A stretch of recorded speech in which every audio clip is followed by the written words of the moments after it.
All right, so last night I was on here talking about what happens when you lose a neutral on a multi-wire branch circuit. I had a scenario drawn up that looked similar to this, but it was a little bit simpler. Instead of two loads in parallel from L1 to neutral, we just had one singular load. So when we lost the neutral, what we were left with was a 240-volt circuit where we had two loads in series with one another.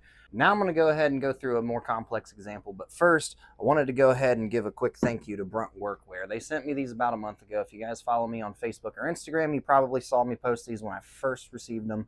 I haven't had an opportunity to post anything on the job site because I've just been too busy with business and school and everything, but I wanted to give them a big shout out and say thank you very much for sending me these. I'm going to go ahead and tag them in the video, so if you guys would please go give them a follow. Hopefully they see this. Thank you, BRUNT. Let's get to it. So here's the scenario. We got a multi-wire branch circuit fed from a 120 240 volt single phase system. We have two loads in parallel with one another fed from L1 to neutral. One of them has a resistance of 150 ohms. The other has a resistance of 250 ohms. We have one load fed from L2 to neutral, and it has a resistance of 300 ohms. Now, just like in yesterday's video, we lost the neutral for some reason, and what we're going to be left with is a combination series parallel circuit. Just like before, the first step is going to be to find the resistance total. Now, since this is series parallel, we're going to need to find the parallel resistance of loads 1 and 2. So to find resistance total, it's going to be the combined resistance of 1 and 2 plus the resistance of load 3. That's going to give us resistance total. So that's going to go like this. To find resistance of 1 and 2, or the parallel resistance, we have two loads in parallel with one another, so we can use the product over sum formula instead of the inverse formula. If you guys don't know what that is, I did a video on it probably a month and a half ago, and it's going to go like this.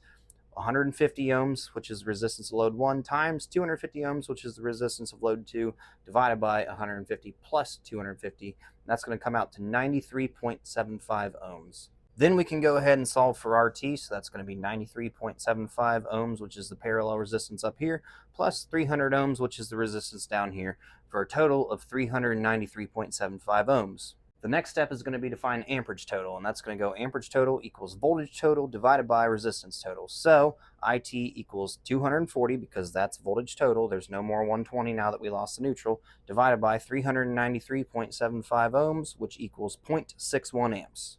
Now that we know all of our resistances and our amperage, we can go ahead and solve for voltage. So we'll go ahead and start with the easy one, voltage cross load number 3, which equals 0.61 amps times 300 ohms, because volts equals amps times resistance, which is going to equal 183 volts.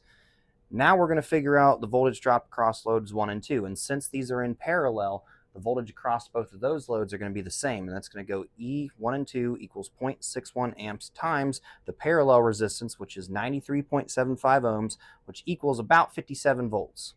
And now that we know the voltage dropped across loads 1 and 2, we can then solve for the current across 1 and 2, because even though these two loads are in series with this one, it's not going to be 0.61 amps dropped across either of these loads since they are in parallel. That's going to be proportionate to the resistance of each path, and this is how you're going to solve that. So the amperage of load 1 is going to be volts divided by resistance, just like on any calculation. So 57 volts divided by 150 ohms, and that's going to equal 0.38 amps. And then we're going to do the same thing for load number 2. Amperage of load 2 equals 57 volts divided by 250 ohms, which equals 0.228-ish amps. But anyways, hopefully this makes a little bit more sense. If you guys have any more questions, you can always DM me or drop it down in the comments below. Do me a favor, go give BRUNT Workwear a follow and check out their products.